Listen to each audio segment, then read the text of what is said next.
So then I started kind of beating the streets, talking to contractors and just trying to get my name out there. And I think I did that for like a month with little to no return.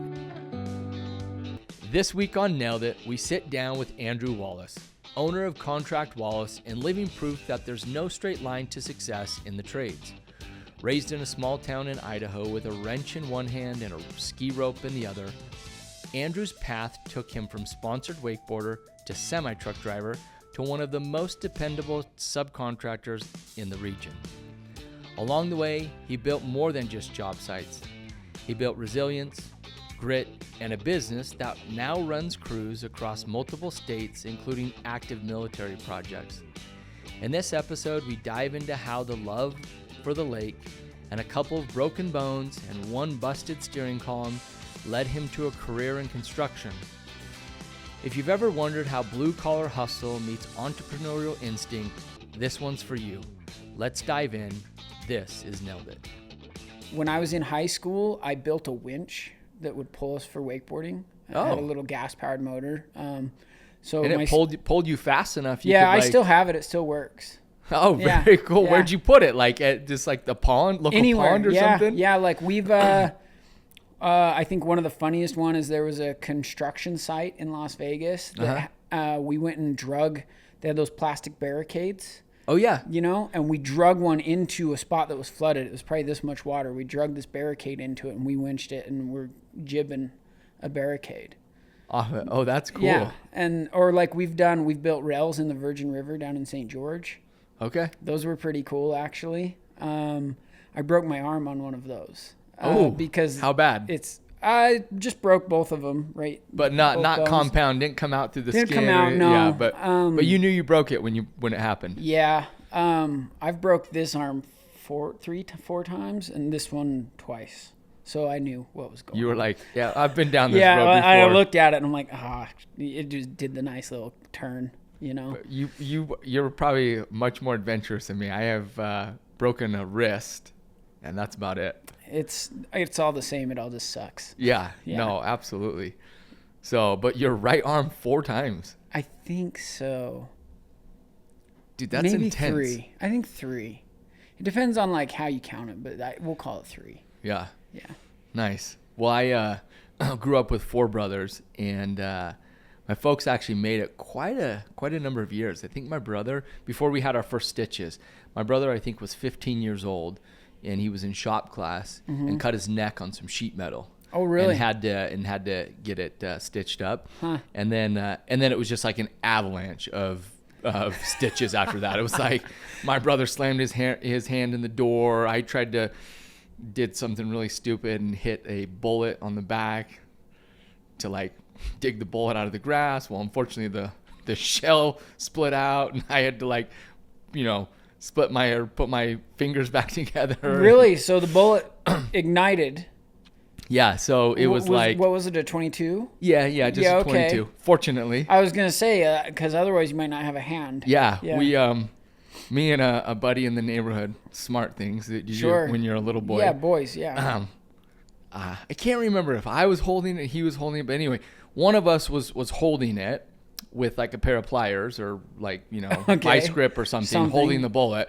And the other one had the hammer because what we wanted to do is we wanted to retrieve the bullet. Sure. So I've got it like aimed down at the grass, hit it with the hammer, bullet goes off and we're like, oh great. And then all of a sudden it's like, oh shit, my hand's bleeding all over the place. Yeah. And, I had some stitches to put that back together. Yeah. That's funny. But yeah, we did pretty good. And then there was, Sure. Like I said, my family went through a very similar thing where like, because I was kind of just a wild hair. The rest of my I'm the black sheep for sure. The family, like the rest of my family's pretty like even killed, but they definitely, there was a point in time where my mom was talking to someone, was like, yeah, thankfully we haven't had a broken bone or stitches in our family. And it was a freaking landfall after that. Yeah. So. And how many siblings did you grow up with? 4 plus me. So It was me, 3 sisters, and then my youngest brother. There's kind of a gap between the youngest sister and him. Like, okay. He was the caboose. Yeah. And, he wasn't even an oops. It was just like, I I don't know the story, but apparently like one day my mom was like, we got another kid we got to get here. And my dad was like, okay, cool. Okay. Like that's what they said. So yeah, because I asked him, I'm like, was Dexter an act? I won't tell him, you know. Yeah. She's like, no. I just knew we needed one more, and I knew it was a boy. And sure enough. Boy, nice. Yeah. Sometimes, you know, moms just have that intuition. They really do, for sure. My mom definitely does. It's funny the things that, as I got older, you find out, like, she knew a lot of what was going on, and I thought I was You're under the sneaking radar. everything by mom and dad because they don't have a clue. Yeah, no, and they knew most of it. They just pick and choose their battles, right? It's kind of like, well, you know, if they're out sneaking out of the house or, you know, doing a few things that are rambunctious, so what, as long as like, hey, they're not really getting into like deep trouble, right? They're not into drugs, they're not into like alcohol, they're not like, you know, which that was always my game is I wanted, like, we were out having fun. Small town Aberdeen, Idaho, like we smashed mailboxes a lot, which is a little destructive. But like there's benefits. There's things I think of now that I don't know if it's a very realistic life for a lot of people moving forward, but there's times where I have more than one occasion where the cops stopped me and were like, yo, go home. And it would have been very easy to be like a bigger deal than that. Yeah. And they're like, but they knew. They're like, we can call your parents and they can come get you, or you can just go home and we'll pretend we never saw you, kind of thing. And we're like, cool, we're headed home. Yeah. Because the punishment at home is going to be worse than like if we show up with the police. And I had a cop say that to me once. We were driving around when airsoft was kind of new. Oh yeah. And we had this thing called Aberdeen Days, and there's a bunch of people in town, and we do a breakfast and lunch and all this stuff and sidewalk sales. And me and my buddies were driving around shooting people with this airsoft gun. But it was a perfect replica. Oh yeah, they look like yeah. I mean, that's a good way to get shot. And so the cop pulls us over, and you know, he's like, "Where's the gun?" And I'm like, "I don't know." You know, he's like, "I'm not effing stupid. Give me that gun." And I pull it out, and he shakes his head. He's like, "You're following me down to the station. Follow me." Okay. And he took the gun, right? And we drive in there, and he sets the toy gun on the table and his gun, and they were literally, one was plastic, but they looked identical. Yeah. And he was like, imagine if this wasn't me, like, what would you think? You know? And then he goes, your dad's on the way, because I know he's going to punish you more than I would even do. So just so you know. And then my dad walked in hot as hell. And he took me home, and and I paid for it. And you learned your lesson. Yeah. But that was the second thing he said. He was like, first he showed me that, and he's like, I want you to understand how serious this is, and your dad's on his way. He's gonna kick your ass for me, basically. Nice. So you grew up in Aberdeen, Idaho. Mm-hmm. Where's Aberdeen for people who don't know? It is across the lake from Pocatello. Okay. I think the sign on the entry to town says 1,800 people. Population. Okay. I think I graduated with like 48 kids in high school. Wow. Yeah. Wow, that's way small. Yeah. You know everyone in the whole high school. Everyone. So in a school that small, did they do like school dances? Yeah. I mean, because you got like probably 150 kids max in high school, where like by contrast, cute girls across the whole board. And so you're like taking the same, or you're cycling through the girls, or you're like, you're like, hey, I took you to the last one, I'll take you to this one. Like pretty much. As long as they're not mad at you and you can convince them, right? Because there's probably a level to like politics that you had to learn, because you couldn't just burn bridges. Because you couldn't leave a friend group. There wasn't another one. where like here, I think about growing up and you know, we had groups of, you know, we were friends with a few people over here from Brighton, and we were friends with a few people from Olympus, or like, you know, and I went to Murray, and you know, so we had, you know, our friend groups there, but then also had groups, you know, we had groups out in Copper Hills, but to your point, you've got to learn to play it cool and play the politic game. The nearest other high school was 15 miles down the road. Oh yeah. And so there wasn't like cross school social, really anything that I knew of. And back then, you know, I think I got my first cell phone. It was like the Nokia brick one. Yep. It was indestructible as like a sophomore maybe. Okay. Right. So communication was different. And I finally got friends that were through wakeboarding my junior year, I think. Okay. I think that's roughly when it was. I met them that summer because I got sponsored by a local company, and they were also sponsored. And so that brought us together. But their house was an hour and a half away. Oh. Yeah. So it's like, oh, hey. Yeah. Right. I can't just ride my bike No, there. yeah, you can't just swing by to hang out. And so we would spend a lot of time together in the summers, but then in the winter I'd hardly see them because, it's funny because they were actually the same size school as I was. And come to find out, I had wrestled that kid who ended up being one of my very best friends. But I had wrestled him the year before we met at state and didn't know that make the connection, each other wakeboarded, nothing. We just, happened to cross paths. Did you win or did he win? Actually, okay, I don't know that we actually wrestled. We were on the podium together. Okay. He was 5th and I was 6th. Or he was 4th and I was 6th, something like that. Okay. Because I don't think we actually wrestled. It was like you guys were in different, coming up we came up different sides of the bracket, basically. Yep. And we have a photo, and our dads must have been standing within feet of each other because he has the photo, I have the photo, and it is identical. But, one was for him and one was for me. So, oh, that's cool. Yeah, it's just funny the way the world works like that. But yeah, then after we became friends my senior year, I had to wrestle him. Okay. And I hated that. I absolutely hated it because I didn't want to win, truthfully. But I didn't want to lose either because my team's behind me. And he ended up beating me. And it's hard to say, like, if he had the exact same skill set and wasn't my homie, how it would have gone. Yeah. But I also knew, like, I could go home and I would sleep just fine at night knowing that he beat me. Yep. And I was worried that if it went the other way, that wouldn't be the case. Okay. So that I makes don't sense. know. But I'm not going to say I gave the match away either. He went on and I think he took state the year after that. Like he was a he was a good wrestler. Yeah. Yeah, really good wrestler. I mean, Idaho puts out some good wrestlers. Tough farm boys up there, Yeah. So did you grow up on a farm?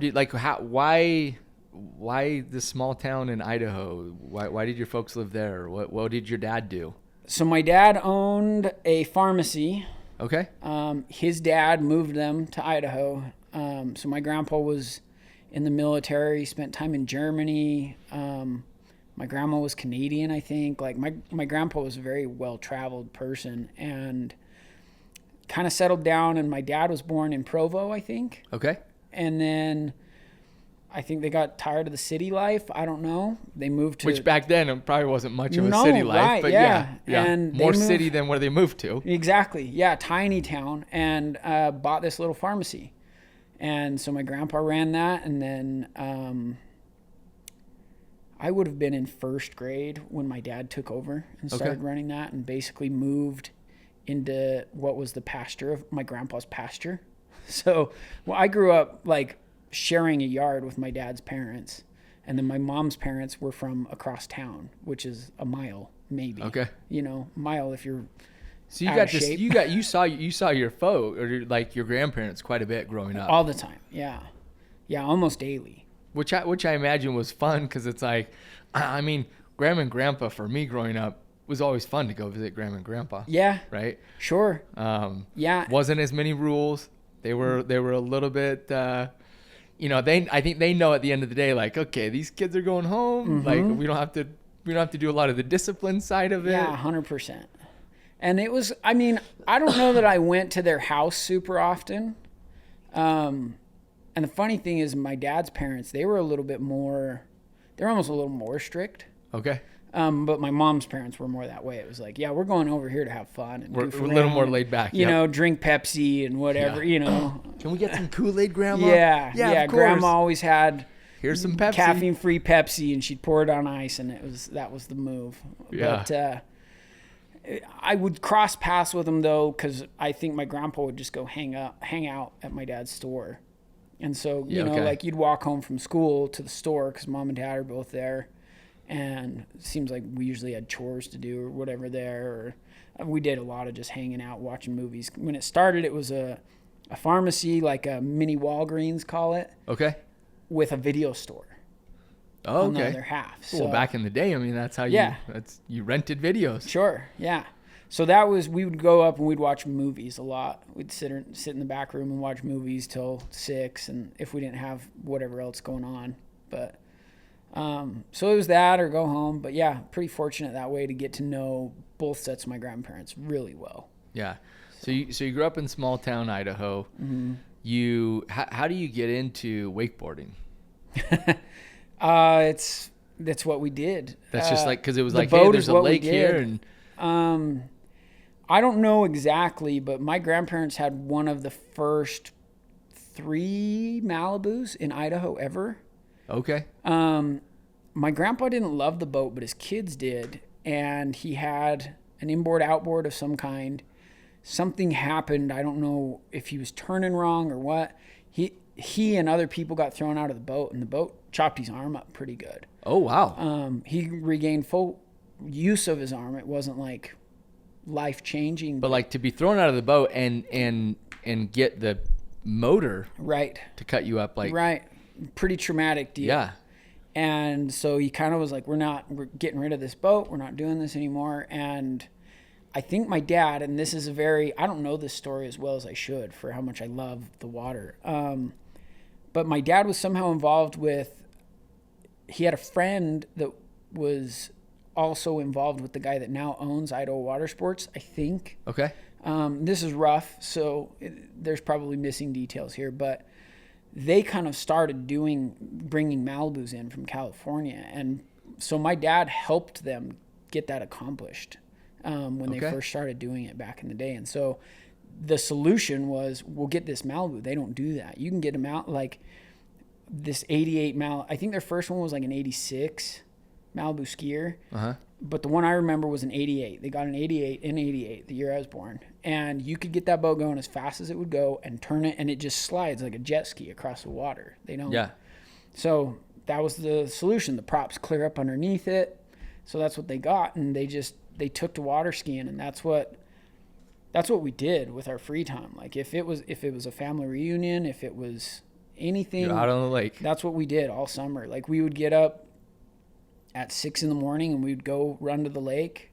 The lake would take us, we'd leave the house, grab the boat at the shed, and be to the water's edge by 10 minutes. And so... Oh, so you're like in and out. Really fast. And so, yeah, we would go in the morning, my dad and I was 3 when I started skiing, and I think I was like 6 when he first put me behind the wheel and was like, yeah, just throttle it up to here and keep her straight, and then when I let go, come and get me. And I remember because I had to sit on a life jacket to see over the dash. See over the dash. I was small. And just he and I would go out, and he'd launch me in the boat, and we'd go each ski, and we'd go back to work, the store. And most of the time I probably just goofed around. But then work was over at 6. We'd load the boat back up and go back out to the lake. And we did that probably more days than we didn't, just depending on when the wind blew. Yeah. But that's what... Yeah, that's what I mean. That sounds like a pretty magical like childhood. Right? Spent my life on the lake. It feels that way. Yeah. And there was a lot of work and a lot of everything else in between. For sure. But I definitely, that's something that I would have never known. Right, growing up, it was totally normal to me. Yeah. But something that now as an adult, I look back, I'm like, holy cow, I had no idea how fortunate I was to... Very abnormal. Yeah, to have this opportunity to just go to the lake literally daily and sometimes twice a day. Well, gas was a lot cheaper back then too. That's a good point. Well, and I got to pay homage to my dad of just, he's very just creative, because even when like gas started to spike in 07, 06, he bought a 2,000 gallon tank, or maybe it was 1,000 gallon tank. It's big. Put it behind our house. And in the wintertime when everything was low, he would buy 1,000 gallons or whatever and save it so we could burn it in the boat during the summertime. That makes sense. Because every spring it's like, travel season's going up, and then gas prices start to go up. And he did a really good job of just making it work because, small town pharmacy, it's not like they were rolling in money. Yeah. We ran that 88 Malibu skier till 2003. So, oh, wow. Yeah. And he still has the boat, which was an 01 Sunsetter. He still drives that boat around. He bought an 03. So you have a boat. Mm-hmm. What do you have? I just switched to the dark side last year. I'm running a Nautique. The G23. Okay. So but before that you had the Malibu? All Malibu. I've got a Malibu emblem tattooed right here. Oh, you do? I mean, it's like the sunset from the logo, but I wanted a sunset with water, and I didn't like anything I was seeing, and that's basically what it is. It's like half moon bars of yellow into blue, and so I did that with an anchor. I felt like it kind of represented family, but yeah. Well, and it represents like your childhood, right? Exactly. Right? But I catch a lot of heat for that now that I'm driving around in an Nautique. Yeah. What do you like better? It's hard to say. They're both great boats. Yeah. I mean, I think probably if you're going to talk about boats made in the last 5 to 10 years, Nautique's probably a better boat. Okay. Before that, I think Malibu was a better boat. I've had 4 07 wake setters now. Okay. 5. 07, 08, right in that year. They're just a really good boat, but and so what makes the Nautique better in the last, more recently than the Malibu? Is it just controls? I would say the boat quality, just all the finishes are just really nicer. Solid. Yep. They've thought through like every detail. Every hinge works really well. And my boat's not new; it's a 2015. Yeah. And everything in that boat is so solid. I can't say anything but good stuff about it, truthfully. Okay, well now I got to go out the next time you go out. Let's go. I'm probably good for a few crashes, and then I can drive. Hey, there you go. Let's make it happen. I mean, if you want to wakeboard, or everyone surfs now, and it surfs really well. So yeah, I'm very down. Cool. We'll take you out. So how so you grew up in small Alville, Idaho. How do you get into construction? Tell us kind of that story of, you graduate from high school. What happens after high school, and ultimately how do you get into construction?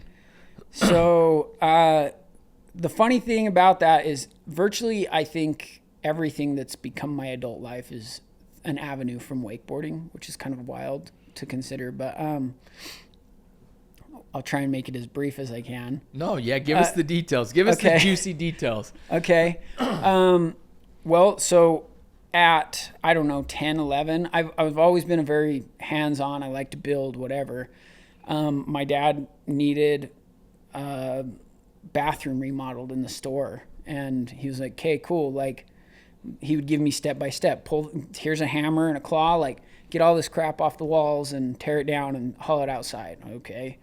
So I did that, and then he's like, "Okay, here's sheetrock, and here's a drill and the screws, and you need to screw them into these parts." And okay, so I did that, and this is probably green board back in the day because that's what they put in bathrooms. No, it was. I bet it was sheetrock. Just regular. Well, because it wasn't. Didn't have a shower. It was just a toilet with a sink. Because it was just at the pharmacy. At the pharmacy, yeah. Okay. And it was old. Like my lungs are probably ruined from asbestos from working in that drugstore. Like, it's old, right? Yeah. And I want to say what we did, because I think we started trying to tear one wall out, and it was lath and plaster, and we ended up just bagging it and screwing straight over top of it with the sheetrock. Wise idea. I think. Yeah. It was a long time ago, right? So it was like step by step of that to then he needed shelves built. And so I built these shelves out of wood. That's the first time I shot a nail through my finger. Right? Nice. Like, yeah, that's like a monumental day. A finished nail, or was finished it? Finished nail, okay. Little nail, yeah. Yeah. I shot a buddy with a 16-penny nail. So. Ooh, my little brother was working for me, and he was framing, and he blasted a 16-penny right in his soft spot in his hand right there. Ooh, that looked rough. Rough deal. Yeah. Painful. Yeah. Anyway, so yeah, it was kind of a progression of those things. I told you I built that winch my senior year in high school. Like, yeah, fabricating, building, that kind of stuff just always kind of called to me. And then there's an aspect to living in a small town where you don't always have resources. And so you figure things out, you make it work, whatever. And so I had worked for my uncle on his farm on and off. So I dealt with machinery and equipment that way. And Idaho, I don't know if it's still this way, but back then you could get your driver's license at 14 and a half. Yeah, like your learner's permit. Or was it the full license? I know I had my license for like a year before I was 16. Okay. Because I couldn't drive at night. You were allowed to drive at night once you were 16. But I had my license. And so at like 15 years old, my uncle takes me and throws me in a 10-wheel potato truck for harvest every year. So they let out school for 2 weeks for potato harvest where I grew up. So all the high schoolers leave school and go work. Yeah. Farms. And so I was really small. And so I only played football my freshman year, and I just got beat up. And it also started to conflict with the wakeboarding schedule. Okay. Because you could, all of a sudden I was leaving my freshman year, I was leaving the lake to go to football practice, right, at the end of summer. So that was the last year I did it. But you would get up in the morning at like 4 and go to football practice. And then you would leave that and be to your harvest job by 7 or whatever, or 6:30, and you'd drive till 10 at night. And then you'd go back home. You're doing this in high school. It's just a different deal. It's like what you did. Everyone did it. Yeah. So you just didn't think twice about it. But now I'm like, oh man, we were tougher than I thought we were. You know? That was some hard work. Yeah. So all of those things kind of like set me up. But I had grown up LDS, and I was kind of expected to do the mission thing, and it just didn't sit right with me. And I was kind of figuring that all out with going or not going. And anyway, I had worked. So in high school, they let school out for 2 weeks for potato harvest. Well, the harvest out there is like 2-3 months long, because you start in grain in August, and grain goes into early beets, and then you got early beets till potatoes, and then you got late beets. So that's after I graduated. I think it was fall of, it would have been 07, 08-ish. I can't remember. It's probably 07. Anyway, I had gotten my CDL by that point, and I was driving semis for my uncle. And so I'd finished 3 months straight. And semis, like for your uncle, what are these semis? They're potato semis? Yeah. So like you would go, it depended, right? Like it started with grain. So you would go to the field, and they have a big grain cart that would just fill you full, and then you'd haul it to the grain. But you're driving it for the harvest. So I'm just driving the truck around. You're not like, hey, I'm like taking this load to like California or anything like that. Yeah, exactly. Just for the harvest. Yep. Okay. Day cab stuff. Okay. Yeah. So you're home every night. Yep. Anyway, so I had finished, like they just finished late beets, and they're like, okay, we're done. Like everybody's got a couple weeks here, and we'll see where we're at. Like, and so I called Mark Glover. Yeah. And I was like, dude, I don't care like what you got going on. We're going to Vegas. I want to go wakeboarding. And I had an 08 wake setter that I had gotten. So in 07, I got a wake setter for a sponsor, which we basically paid the loan on and then sold it midway through the summer. Okay. It was like the flooring loan. Yeah. So in 08, we did it again. Well, everything kind of was tanking. 07, 08, everything tanked. Yeah. We couldn't get rid of that boat. So I was stuck with this 08 wake setter. So I was 18 years old, and I had this boat loan that I just had to pay. And anyway, I just amounted this massive cash. I'd never had so much in my bank account. And I'm like, Mark, I don't care. Like, you don't have to pay a dime, but we're going. I'm picking you Vegas. up. Let's go. Yeah. Like, I'll hook my boat up tomorrow or next Monday. I don't care, but we're going. I want to go ride. And he's like, okay, cool. But we may not have to pull your boat down there. I've got some friends down there that have a wake setter on Lake Mead already. And I was like, oh, okay. That's like, better. Cool. And that had its own, like, I'm very picky, and anybody that wakeboards with me will tell you I'm really picky about like the wake and the boat and what you're gonna and so that's I was like behind. You need to find out if it's actually a wake setter, because at that point in time Malibu would release what they called I think they called it the Sunscape, but it looked like a wake setter. It was all the same, but the hole was shaped a little different, and it wouldn't build a wake the same. Okay. And I'm like, Kate, I need you to find out that it's a wake setter for sure. Because if not, I'm pulling my boat down there. Because I don't want to go clear down there. Anyway, it worked out. that it was. And so Mark and I drove down there, and I met this dude. His name's Jeremy Alphin. Okay. And they were working on Nellis Air Force Base, doing soffit and fascia. And they'd been there for like a year and a half on this huge ongoing... doing military housing, basically. Military housing. On base. Exactly. And so I got around these dudes, and I was kind of, you know, I was 18, 19 years old, and I was kind of a punk, truthfully. Like, I knew when it was time to go to work, but I was out on vacation mode. And so I was just kind of like being an idiot a little bit. And I didn't know this really at the time, but Jeremy kind of didn't like me at first. He was kind of like, this kid's like an asshole. Like, why'd you bring him down here, Mark? This is some punk kid. Well, yeah, because I was bugging him about his boat, and like I'm pretty hard-headed. So like when I'm set on something, like I'm going to figure it out, like make sure it fits what I need it to be. Yep. So anyway, their boat happened to break while I was out there, and I always kept tools with me. It's kind of one of my rules of life. I don't really leave the house without some tools to like get me out of a pickle of some kind of something. To MacGyver it, right? Well, that's what Jeremy called me for a long time after this, is MacGyver. Anyway, so their steering column fell apart out in the lake. Well, first of all, there was an electrical issue of their boat. And so I brought my tools to the boat, and we figured that out, and we got the boat running. And then their steering column fell apart. And that's when, luckily, I had the tools. So I took it apart and was able to drive the rack and pinion steering with the screwdriver to get the boat back to the dock. And then we went to AutoZone and got some like parts that kind of worked to put this knuckle valve back together. And I put it back together and got it working so we could go wakeboarding. Oh, nice. So he's probably impressed. He's like, this kid's like... Yep. So that's when Jeremy's like, how did you...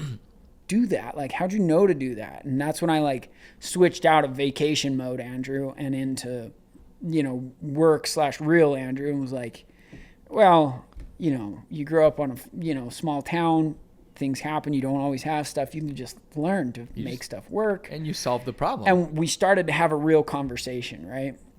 And at that point I was like, dude, I would love to come work for you guys. Like, if I could be down here, I would like do anything. Just take me wakeboarding. You don't even have to pay me. Yeah. I just want to wakeboard in the wintertime. That's all I cared about. And he was like, well, I would pay you, and I have housing for employees, but I just don't, my crew's full right now. So, okay, that trip ends, and it was like almost a year later. So I think that trip was 2008, and I think it was 2009. I got a call in the fall of 2009, and he was like, hey, dude, which I think we went on a trip to Texas somewhere in there to ride cable. Okay. But he was like, hey, dude, I need someone on my team. Like, do you want to come down? And I had just, like, my parents were still squaring with the me not going on a mission thing. Like, we're still figuring that out. And my mom's like, yeah, you should go to college, like, in this neighboring town. They kind of wanted me, parents, they want to look after you. They want you close. They just kind of want to keep an eye on things. 100%. And so then I come and I'm like, dude, I just like applied for college, my parents are really stoked on it. And he's like, okay, well, and I'll never forget, he's like, you better search, ponder, and pray about that. And I was like, okay, cool. And so anyways, I, brought it up to my parents, and obviously they were like, well, you should probably go to school. My parents always did a good job of like letting me make my choices, but they were never hesitant to try and share influence. Their opinion. Yeah. Right. And so it was very much like, hey, you should go to, college is really important. You should go here. And yeah. And we were at this family reunion out boating out on the river. And my cousin's husband, who was kind of a cool, younger, member of the family, like he's probably 5 years older than me or whatever. He and I happened to be in my wake setter getting pulled out of the ramp to go back to camp. And he's like, dude, so what do you got coming up this fall? And I'm like, well, I don't know. I might have this job in Vegas, but, school and all this stuff. And he goes, well, for what it's worth, you can go to school anywhere. You can do it online, but experience is invaluable. And I'm like, that's a really good point. Yeah. So that family reunion ended. I called Jeremy and I'm like, okay, I'll take it. He's like, okay, like get here. And so it was a matter of like 3 days. I took this little car because I was still driving my dad's pickup around. Mm-hmm. And so I had a car, but when we pulled the boat, I pulled it with my dad's truck at the time. So I went and traded that car in, got a loan on a 03 Chevy 1500, and beelined it for Las Vegas like 3 days later. Just picked up and went. Anyway, started working with those guys and worked on Nellis for, I can't remember for sure. It was probably like a year we were on Nellis after I got there. After that, we went to Little Rock Air Force Base. We worked there. In Little Rock, Arkansas? Yeah. Okay. Yeah. And that was a good job. I think we were there for a month or two. And then we went to Douglas, Arizona, which I don't know if you've been there or heard of it, but it is just a butthole border town. we were working on Section 8 housing down there. Nice. Yeah. But we had tons of fun. We just had this cool group of dudes that, like, when we were on site, it was business and we got a lot done. But because we got a lot done, we'd go home at 4 or whatever. We'd have the stuff done we needed to get done, and we'd go goof around. We'd find stuff to do. Yeah. And we always did. So we always had a ton of fun. After Douglas, we kind of ran out of work. Like, things were still slow. And I think that it had to have been 2010. Okay. And I got sucked in on the summer sales deal. Vivint got a hold of me. Nice. Yeah. And they were just I can't even remember their old name. They were just in that transition phase. Yeah, I don't know what they were before Vivint, but so you got sucked in before it became Vivint. Well, it was right then. So we sold as Vivint, but we did a preseason blitz as the other one. And I can't remember anyway. So signed a deal to go with Vivint to Michigan with that same group of friends, Jeremy and a few other dudes. So we were you guys are like, hey, let's go do this summertime sales. There's no work. Right, exactly. And, throughout this process, I had met friends all over the place. We used to throw this group of guys I met would throw these PAL parties, and I've never seen anything like it to this day. The last time we did it, I think we had 300 people and 4 houseboats on the beach at Lake Powell over Labor Day. It was really wild, but I met a ton of people, and I was always that wakeboard kid, the good wakeboarder kid. And so it always had like that in to meet people, I felt like. Anyway, so summer sales, I went to Kalamazoo, Michigan, and spent like probably not even a month there. Me and my one friend went early. His name's Dave Kiley. We went early, and then everybody kind of switched and went with this other company and went to Arkansas, back to Little Rock, oddly enough. Okay. And so we're like, well, shoot, dude, we're out here already. Like, what? And they were all having great success, and our office was tanking in Kalamazoo. And so me and Dave were like, all right, screw it. Let's go to Arkansas. Yeah.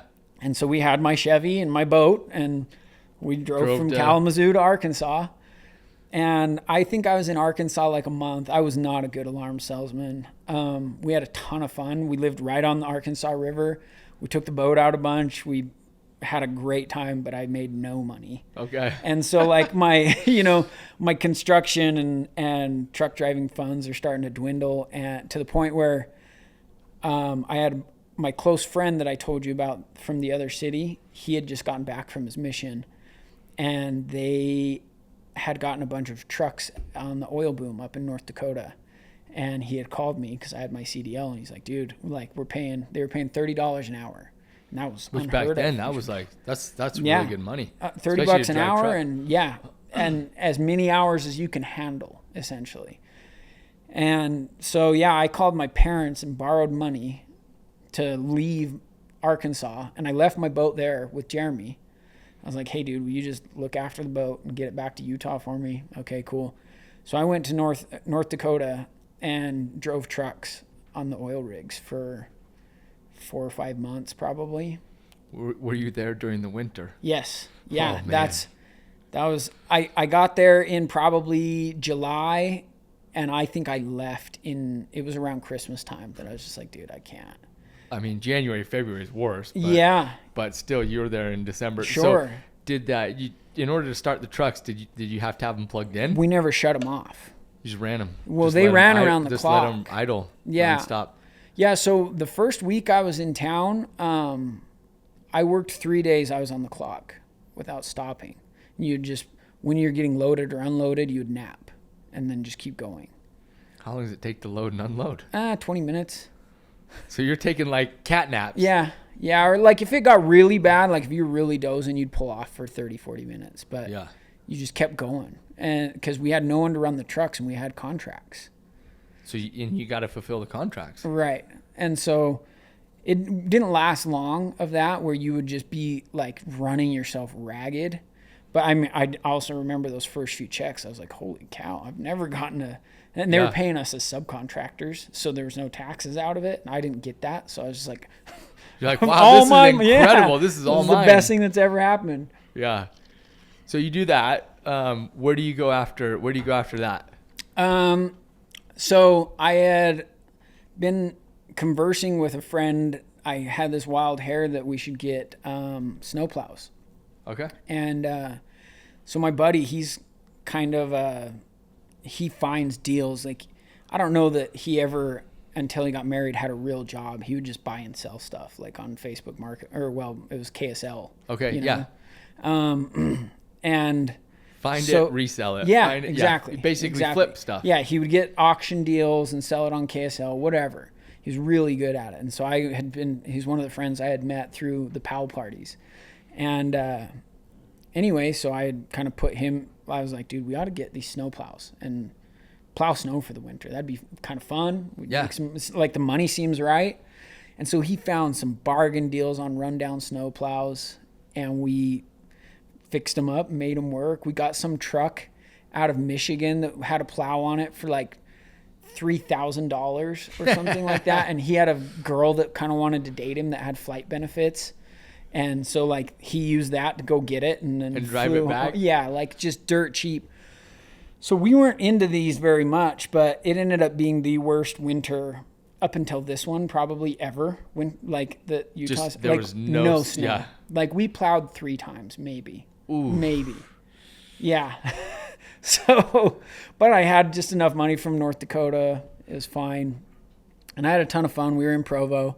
And so the scene there for a 21, 22-year-old is tons of fun. Yeah. And then we made money on all our equipment when we sold it. When you sold it. So it was kind of like, yeah, fine. Like good enough. Well, in that friend group, I got talked into going to do summer sales again. And this time I went to California, but to sell pest control. Okay. Which I did okay at pest control. I could actually see the need for it, right? Like, so it's easier to sell? Well, yeah, like I remember one point in alarm cells where a guy had bought a system from me, and he put like a corner sensor that was supposed to sense the room. And he calls me like the day after it gets installed. He's like, come over here. And you could walk the entire perimeter of the room from door to door, and it wouldn't set that thing off. And I was like, that sucks, right? Like, yeah. I just sold you this to monitor this room for you. Yeah. And it's not doing exactly what you paid for it to do. Like the bare minimum function, it's not doing it. Right? And I remember that being a big, like, how am I going to push this on these people? Yeah. And I felt like the culture was really, it was like, just make the sale no matter what kind of culture there. Mm-hmm. And when I went to Pest, it was a lot more of just like, no, like we're providing a really good service. Like the first thing I did when I got out there was ride with a tech and see how they did it. And he was like, look, this is why we do this. And you're selling them they pay $100 every 3 months or something to get service whenever they want it. And yeah. I could see the value. And I feel like that made all the difference. I was still pretty easily distracted, so I wouldn't say I had a banger summer by any means. But you at least made a little bit of money. Yeah, I made some money, Enough money to put food in the refrigerator. Yeah, exactly. And in that time, one of my friends up here, he had been renting my boat out for me. And so that actually did really well. So the boat generated a bunch of income all summer while I was gone. And then he and I just split that. So anyway, that all finished up. After that, I just kind of wanted to be in the warm and be able to play. So I ended up in St. George and ended up driving dirt trucks for JP Excavating in St. George. Okay. And this would have been 2012, fall of 2012. So anyway, I just had a ton of fun in St. George and ended up meeting a girl. And it was the next spring, so 2013, we were talking like we might get married possibly. Yeah. And trying to take things serious. I'm like, well, I don't really see like me being a truck driver for the rest of my life being a deal, you know? And so I had always kept in touch with Jeremy through all this, and I had job interviews lined up in Idaho because I was kind of like, I'm going to go home basically. I'm going to go look for jobs in Idaho and we'll figure that out. And like as I was leaving, I happened to call Jeremy just to see how things were going. And he's like, well, I've been looking for someone that could run some projects for me. Like, why don't you swing by the office here in Ogden? I was like, okay. So I did, and he kind of drove me around, like, you know, the office of Omega Metals, which is who I had worked for back in 08 and 9. Yeah. And or 09 and 10. Anyway, kind of saw all the inner workings of what was going on, and he's like, I've got this job coming up that you could run, and it pays piece rate instead of me putting you on hourly. It would be production based, which really called to me because you get paid for what you do. I've never, like, getting paid per hour never sat well with me. Like, it was okay, but I never loved it. Like deep down, I always knew that wasn't going to be my end for you. It wasn't going to work, right? So I didn't even go to my job interviews in Idaho. I was just like, yeah, this is the deal. Yeah, this is perfect. And so I went back down to St. George, put in my 2 weeks notice, loaded up my stuff, and moved up to the Layton area. I actually moved in with Jeremy for like 5 months till we got married. And then started running projects, and it, for whatever reason, it kind of just fit in every aspect of what I liked. Yeah. I got to do this stuff with my hands. I was installing. I got to get better. I was learning new products every day, like, but also I was able to deal with like a schedule, and like I feel like the scale of jobs I was on just grew really fast, and part of that's probably luck. There just happened to be there, but yeah. So I mean, I do think that there's a certain element of luck that has a lot to do with like being prepared. Yeah, I agree. And I mean, I think, you know, as you're talking, and I'm just, you know, I've lost track, but it's like, you know, you've had all these moves. Sure. And I'm sure with that, there's, you know, obviously you were young, there was a lot of fun. There was like, you know, probably a lot of like careless, you know, hey, that's fine. The wind's blowing through my hair. I'm out on the lake. Sure. Everything's good. But certainly you're picking up, you know, planning and organizing and different strengths along the way. And now here you're in this opportunity, and yeah, it's growing, but I would, you know, venture to say, you know, sitting here talking about it, it has more to do with like where you've been, where you are, and, you know, being ready for that luck to fall in your lap. But it has more to do with like you're ready for it. You're prepared for it, right? I think so. I know, right? Like the harder I work, the luckier I get. Yeah. Right. Yep. those two correlate they really well. They definitely do. And luck is where opportunity and preparedness meet. Is that something? There's a saying like that. I'm sure I butchered it, but yeah.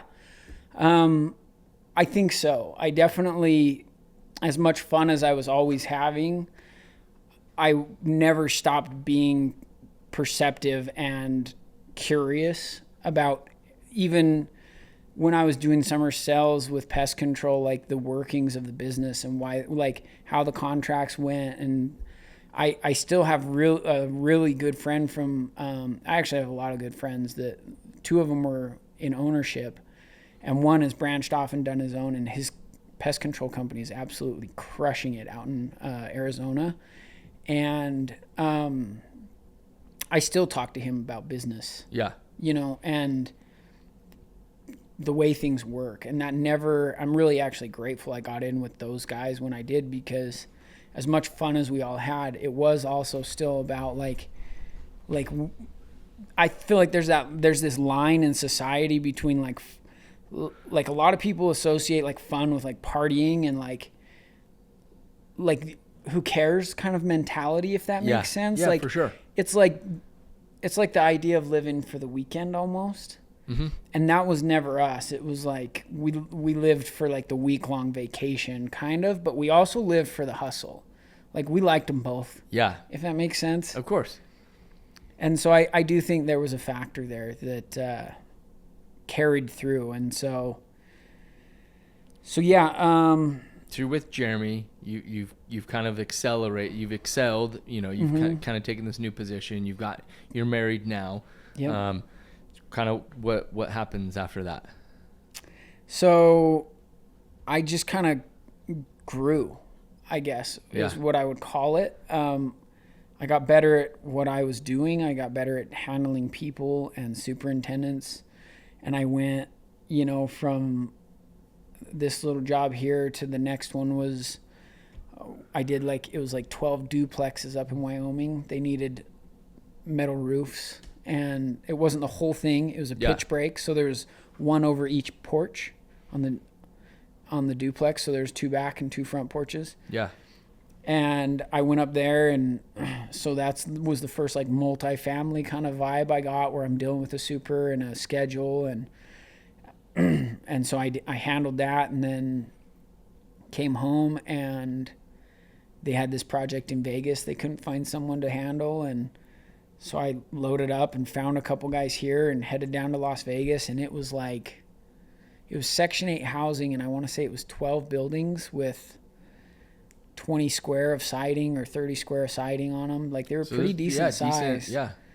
And that job was kind of I don't know that I even fully realized it until I'm saying it right now. It was kind of like a slingshot for what was coming up for me, because I got down there with me and 2 guys that I brought with me, and we were just supposed to be doing the siding.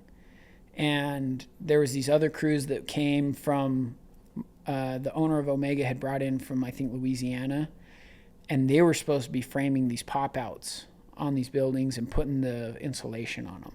And so at the start, that's what they were doing.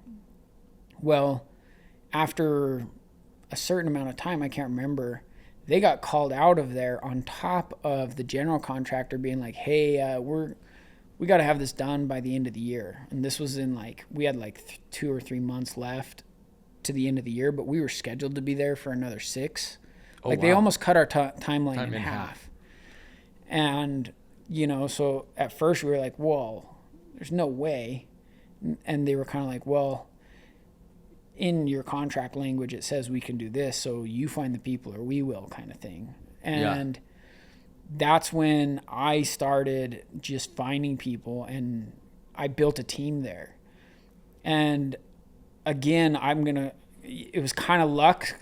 This one feels a little like luck, because it was kind of like I found these guys because there wasn't KSL. It was from Craigslist. I found all these dudes, and it was at a hard time to find work. And I got these guys together and got this guy started to build this system. This guy and this guy were framing, and then these guys would follow him. Like the framers would hand a measurement off to the siding cutter. So then they're cutting the siding. I started to build this assembly chain almost around. Yeah. And we did it. We finished a week before Christmas on that job. No way. Yeah. Nice. Yeah. And which was kind of a bummer, because we were planning on being in Vegas for another 3 or 4 months. Yeah. And so after that, we didn't quite know what to do. And my wife had a job with Dixie State as a recruiter or something. Okay. So I talked to the owner of Omega, and I'm like, what if we move to St. George and you and I start trying to find work in St. George? That way she can keep her job, and because he didn't have a ton going on in the Salt Lake Valley either. Yeah. He was like, perfect. So then I started kind of beating the streets, talking to contractors and just trying to get my name out there.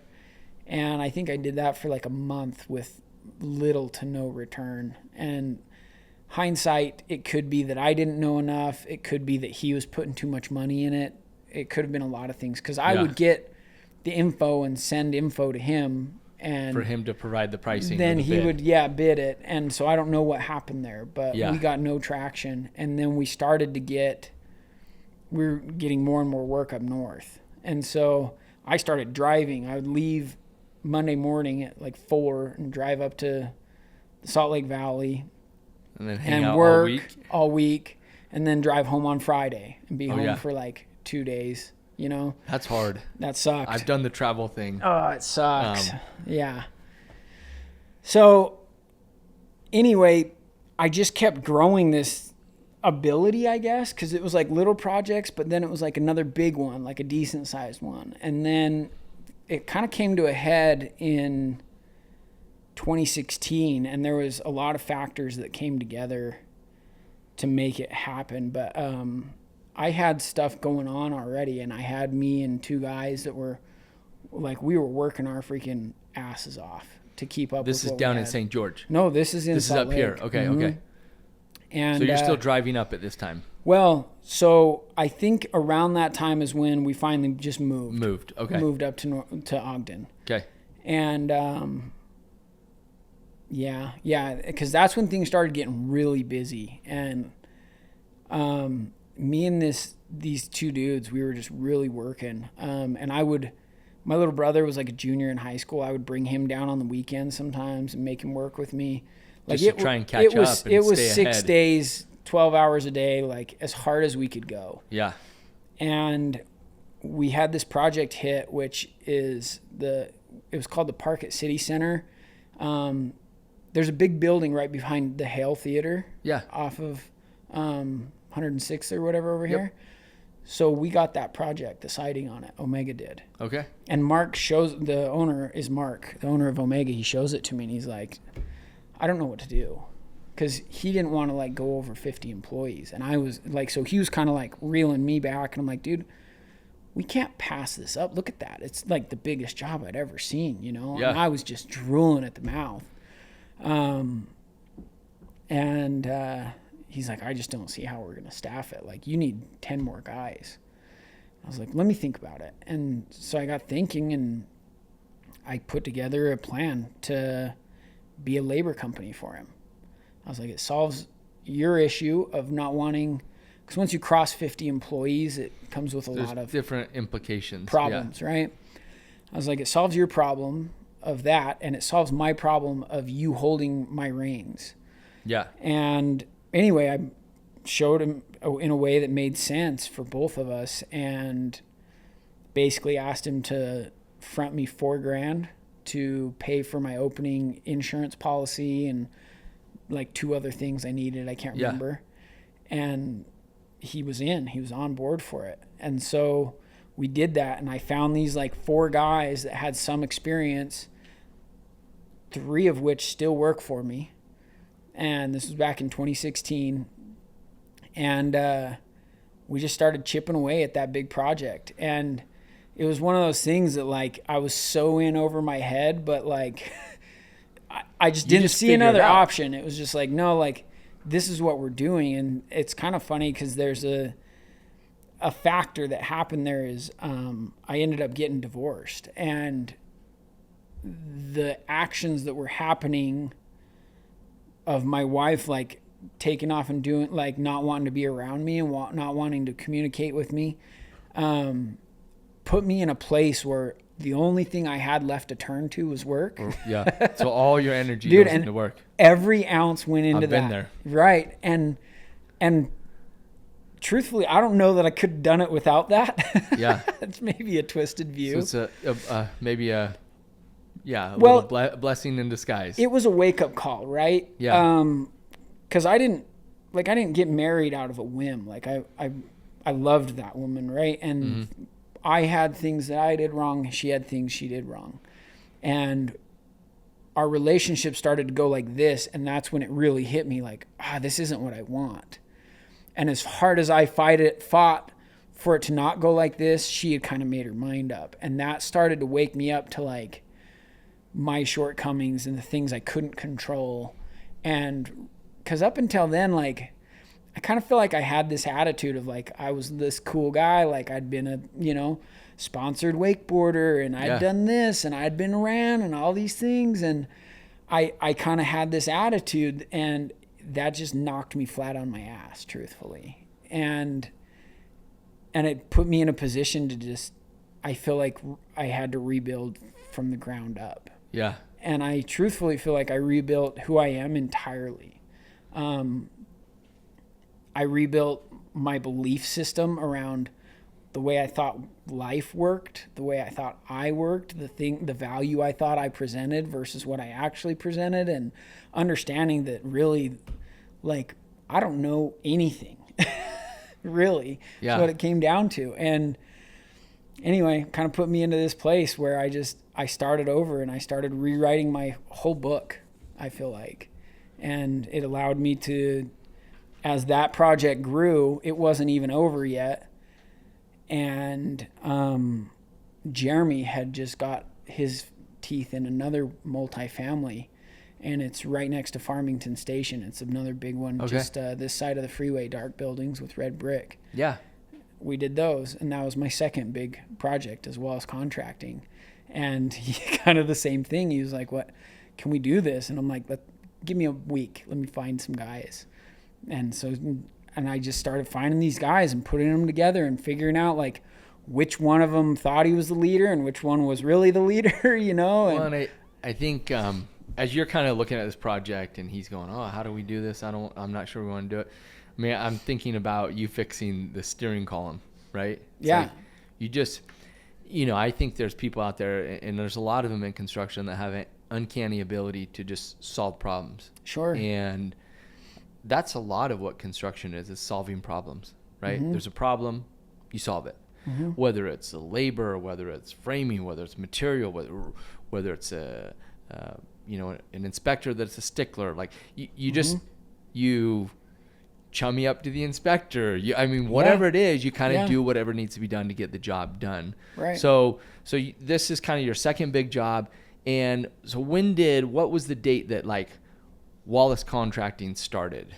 It was that Parkett City Center. It was like April, I think it was 19th, 2016. Okay. Was the day that my paperwork went through. That's the stamp. So 2016 to the present, right? Mm-hmm. Now, obviously, you've done a lot of jobs between now and then. Right. What does it look like now? How many guys are you running? Where's most of your work? Are you still doing traveling, outside of the state, or is it mostly kind of more regional? What's that kind of look like?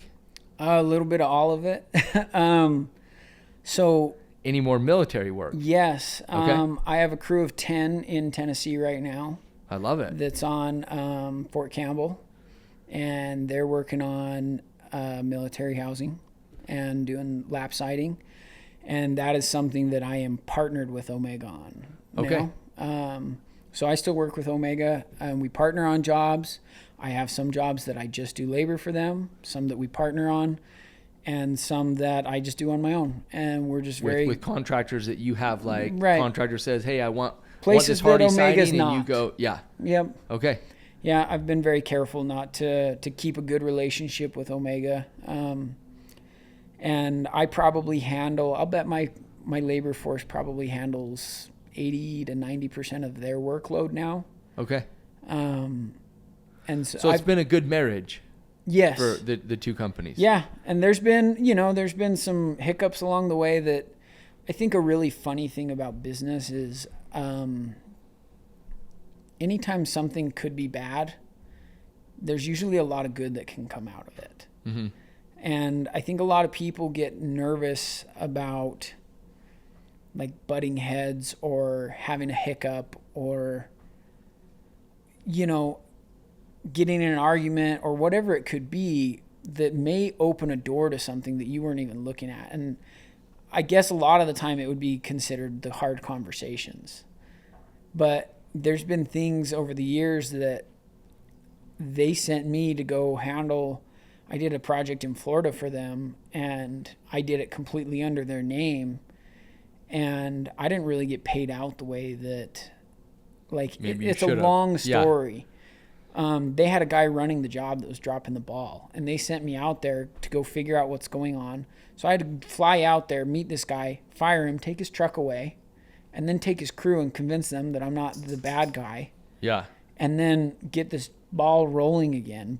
Anyway, I didn't really get paid outright, and I brought it up to him, and he kind of brushed it off. So then the next time they had a military job come their way, he asked me if I wanted to do it, and I was like, no, like, here's 2 guys that will go handle it that I know, but I don't really want to deal with it. And that job tanked bad.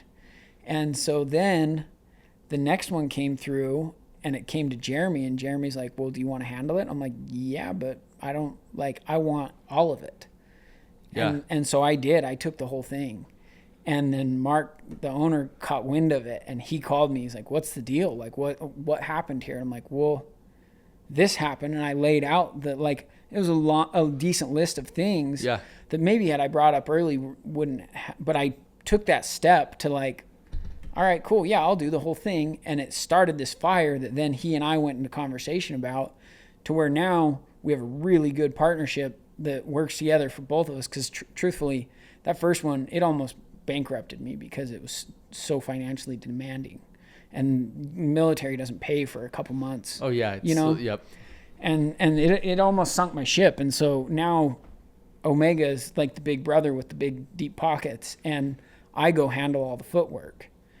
And so, it works really good. But all of that came from a situation that at one point in time I thought was going to end I was fully gearing up to go work on my own completely. Like, I thought that's where it was going, and it wasn't fully what I wanted to do, but the opportunity came up, and I was like, yeah, I'm not going to turn it down. And I told that to Mark when he came. I'm like, would you have had me turn this down? And he's like, well, I mean, no, you did the same thing I would have.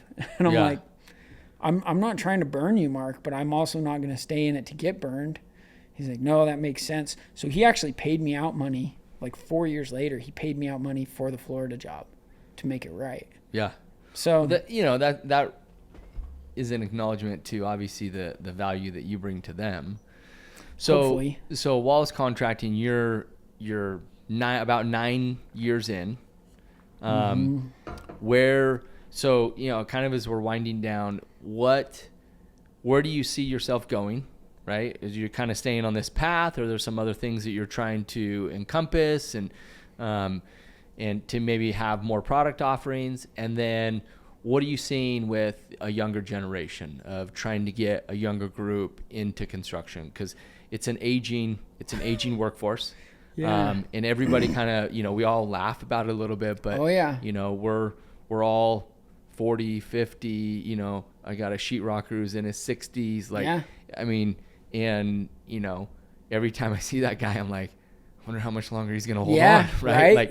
And so that dude will work himself into the grave. Oh yeah. And he'll work 100% until that day. Yeah. Guaranteed. That's what those guys do. It's awesome. But yeah, so what are kind of, briefly, what are the plans for the future for Wallace Contracting? And then what do you think about the younger generation, and what are maybe some things we can do to help drive some of them into it? Those are solid questions. As far as the future, that's something I've been thinking about a lot lately. Because I'm right at that 50 employee mark right now. Okay. And so I'm right up against that wall of like, okay, if I want to grow beyond this, like, you can't really go from like 50 full time to like 55. You've got to go to like 80. Because it just doesn't pencil. Yeah. Yeah. And so, that's been a question that I've asked a lot. Do I try and push that? What's involved with that? What systems need to be in place? Or do I try and just get really good at where we're at? Which, frankly, that's what I've been doing for the last year and a half, is getting really good at what we're at. And the next option is grow or start something different. Let this be what it is. Let it run itself. And I honestly don't know yet. I am planning to this year implement another crew of guys that does stucco and stone. So you can have more product offering. Yes. Excellent. So that's for sure happening. what that will entail with my employee count and things like that, it may force my hand, because I do think that's something I need to continue to be relevant. So that's for sure happening, and it may force my hand into that next growth that needs to happen. Yeah. But there's also a side of me that could possibly be really okay with letting this thing be really good at 50 employees and, bringing in, I live comfortably enough. Like I'm not bankrolling anything. Yeah. But I've got my set margins, and I could be okay with that maybe. I don't know. Yeah. As far as the younger generation, it's rare to find one that wants to work. Yeah. And even if the money's good, it's like there's it's not about money so much anymore. Yeah. Which is weird. My crew in Tennessee, I have kind of built from the ground up.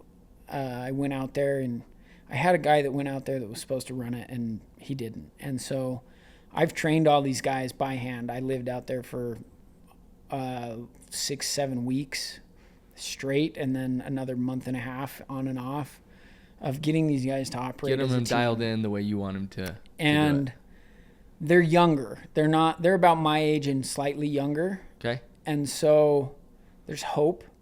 And what I've felt like with them, and maybe this isn't for everyone, but what I think it would apply in the younger generation is there's not much camaraderie these days. Like, everything's online, everything's social media. Yeah. And giving these dudes a team, and letting them know that they're a part of something, and that we're a team, and we're working towards a common goal of greatness, essentially. Not just a paycheck, not just clock in for, your 8 hours and go home. Like, we want to be exceptional. But you're a part of something. And we want to be exceptional together. And I think that has made a huge difference with those guys. It's completely changed the way they work. That makes sense. And it takes maintenance, because I've noticed the longer I'm gone, they're getting better and better, but it starts to slip a little bit. Like, the leader will forget the details or this, and they kind of lose that focus, family feeling, focus. Yeah. Of why we're there. 'Cause obviously we're there to bring home a paycheck, but you could bring home a paycheck from a lot of places. And honestly, working outside, especially in Tennessee, the winter's kind of brutal. The summer's super brutal. It's tough work. It just is. And those guys need something more to show up every day and be on it. And I think that's the piece that's been missing, is that and core values. That's something I drive down their throats every time I'm there, is if we don't have our core values, we don't have anything here. Yeah. Stand for something or fall for everything. Yeah. I think, I appreciate that and appreciate you coming on the podcast and spending, some time with us.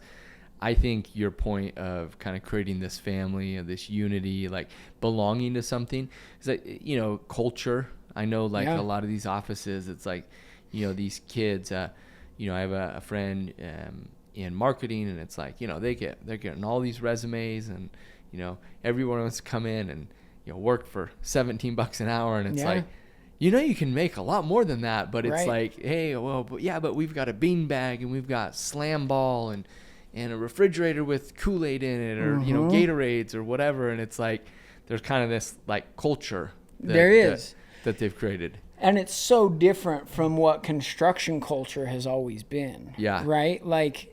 I feel like the old guy construction culture, the guys that I worked with when I started doing this, it was we don't want benefits. I don't even want benefits. I just want the money in my pocket, right? And I'll figure out what I'll do what I life. want with my money. Yeah. And if somebody came in with benefits or a drink cooler, they'd be I don't want your freaking sodas. Spend that money on my paycheck. Yeah. Give me more money. Yes. And I think it's changing. I do think it's changing. Which is, maybe not a bad thing. but I think they yearn for connection these days. I think we all do. Yeah. I think it's so much of our social interaction. People think you get like it's like an artificial social interaction from on your phone, Instagram, as opposed to like sitting here and having a conversation with somebody. But yeah, I can't tell you how many times I was dating a gal a couple years ago that, you know, she was like excited to like go hang out with this group of friends she knew, and it was in Salt Lake. And I walked around this party and, you know, met people and introduced myself, and I knew everything about everybody in there. And I didn't have one person ask, like nobody knew what I did for work or where I came from or whatever. Yeah. Like I kind of like they didn't know how to have a two-way conversation even. And that's not everyone. They don't know how to reciprocate it. But yeah, it was kind of lost on them.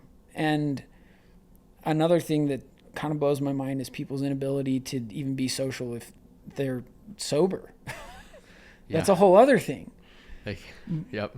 But I really do. I think our younger generation needs connection. I think they do. I think they need strong leaders that are willing to teach them about the intricacies of life out, like beyond work. Yeah. And that's something, truthfully, I've really tried to do to my guys. I have a dude that when he started for me, he started in 2016 as just a cut kid, whatever. And he took his family to Disneyland last year and, you know, owns a home, and he runs 25 of my employees like himself. Like, so he's got the vision, and, you know, I didn't force him to do anything, but I'd like to think I led him to the water anyway. Yeah. You know, and I think that's what people need. I think that's what companies need, truthfully. Yeah. It's what I try and, like I said, anytime I hire somebody, I hire almost entirely on core values. I'll train you to do the other stuff. Well, those things are, you know, if it's part of who you are, that's what's more important. Right? Yeah.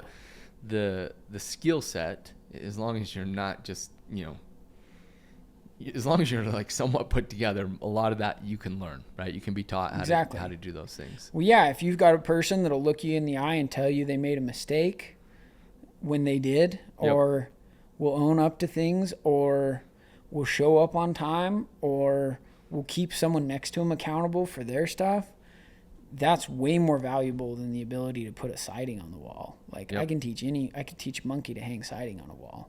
Yeah. But someone that cares and won't, you know, like something as simple as a tear in the house wrap, that would take the time to be like, that's not right, let's tape that. Fix it. 9 out of 10 guys that are common in construction go right past it, side right over it. And 9 out of 10 times, if it's in the middle of the field, it'll never matter, probably. Until it does. But that one that does, that one hurts pretty bad. And that guy costs you a lot of money. So. Yeah. Well, Andrew, we're excited that you came. I think that you've left us with some awesome tokens of knowledge, and we're excited to see, you know, how Wallace Contracting grows over the next few years, and we'll be sure to have you back on the podcast in the future. Yeah, thank you. It was a pleasure being here, man. It was fun.